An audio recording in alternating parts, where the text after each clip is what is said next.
Battlefield 6 takes the large-scale warfare, tactical teamwork, and chaotic vehicular destruction from previous titles, and turns it up a couple of notches.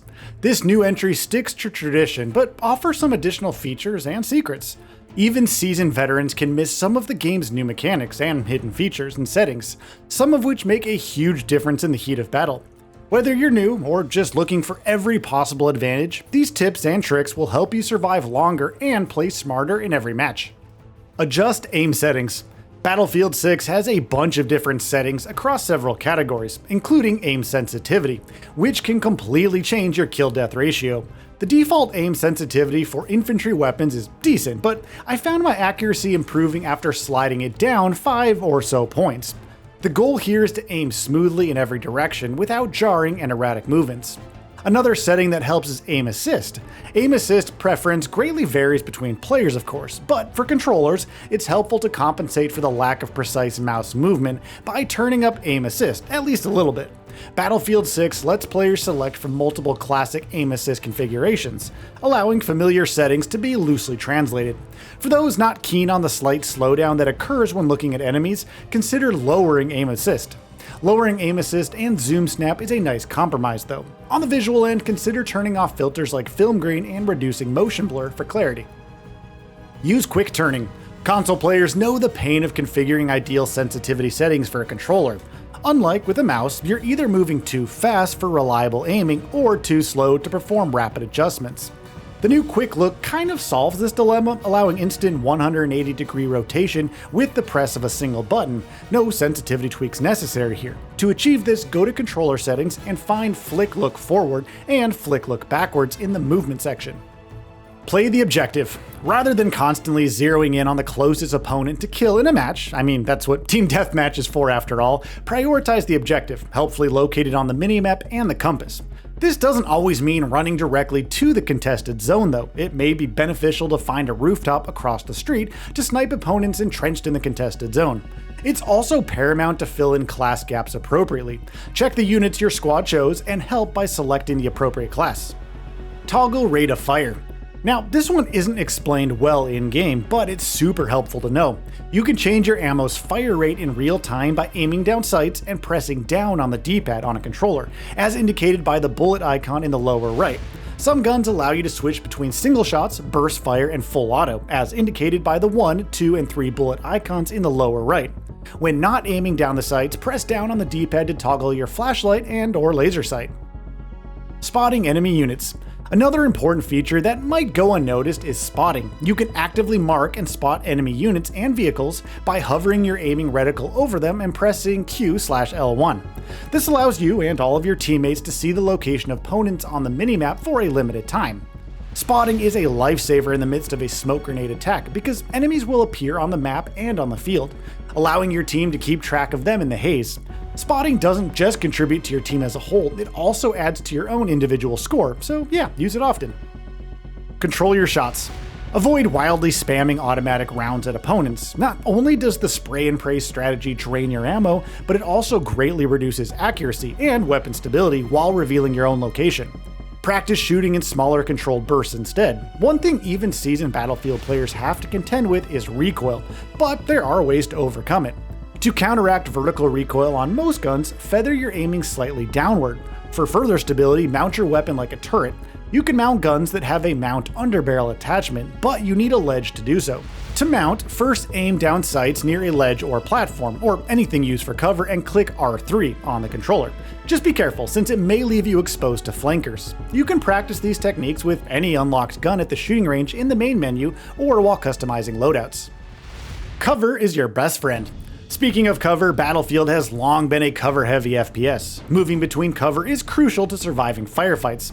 Avoid lingering around open areas for too long. Look at the battlefield in terms of cover opportunities, moving and sliding from cover to cover instead of across open areas.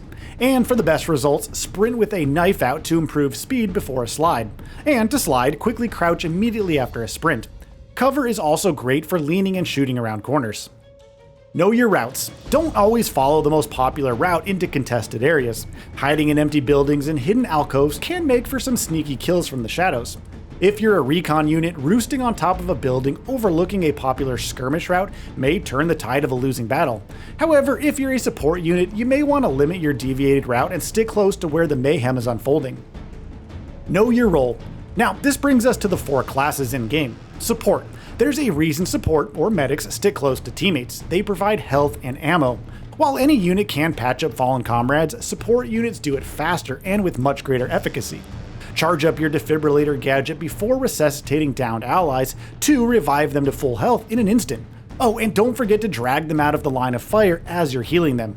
Medics also have a resource package they can toss to teammates, which contains ammo and healing. Press up on the D-pad to use it. Engineer. Engineers are vehicular specialists. Stick close to manned vehicles to repair them with your gadget, or go on the offensive and destroy tanks with your missile launcher, landmine, and engineer-specific torch. Recon. Recons are your dedicated sniper class, so clever positioning is crucial and key here.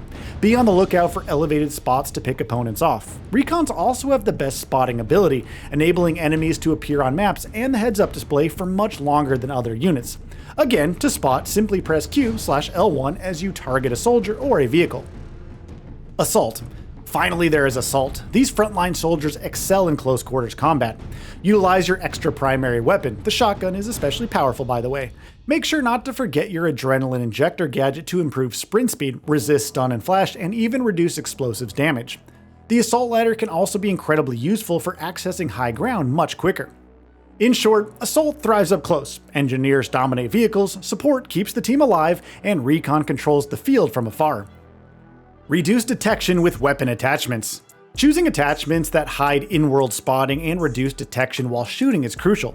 If you have a laser sight equipped, remember to toggle it off with down on the D-pad during matches. Laser sights improve hipfire accuracy, but are visible to soldiers unless toggled off. Flashlights can actually blind soldiers, but you want to toggle that off to avoid detection when necessary. Lastly, certain muzzle accessories show your location on the map when firing. Be sure to attach suppressors if you want a sneakier shooting experience.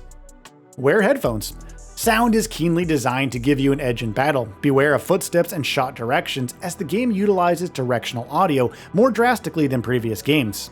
It may also be helpful to turn off the tinnitus effect in settings. That loud stinging sound when getting hurt can disguise directional audio and other cues, even if it is indicative of fatal damage. Calling for aid. When downed in severely contested zones, measure the pros and cons of calling for help versus just simply respawning. Sometimes it's quicker to just spawn back on a nearby teammate if there are no supports nearby. Of course, since you can be revived with full health and turn on your attackers in the heat of the moment, it may also be beneficial to just wait. Situational awareness and knowing where your supports are can often be a difference maker, especially in tense pushes. Drag teammates. Now, this one's pretty self-explanatory, but it bears repeating. You can drag fallen comrades while reviving them by simply moving with the control stick or mouse.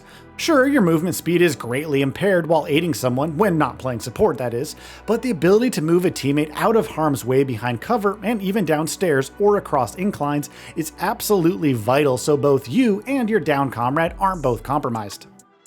Explosives in close quarter maps. Now, it may seem counterintuitive, but going with launchers in close quarters maps can catch some enemies by surprise. Anti-vehicle weapons are most ideal against, well, obviously vehicles, but when enemies are grouped up in some of the tighter corridors, they can be surprisingly effective. Consider this an option in the regular playlist, or go engineer in the closed weapons playlist. Make vehicles more efficient to control.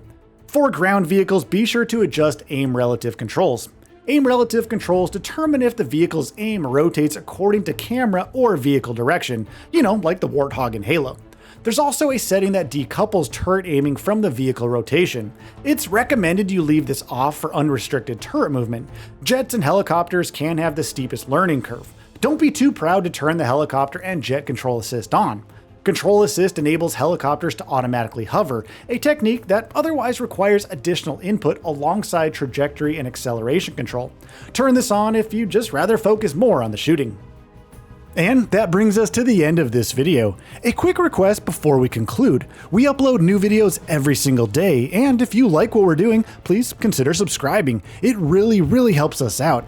Also, don't forget to enable all notifications by clicking the bell icon so that you can receive daily video updates. Thanks for watching.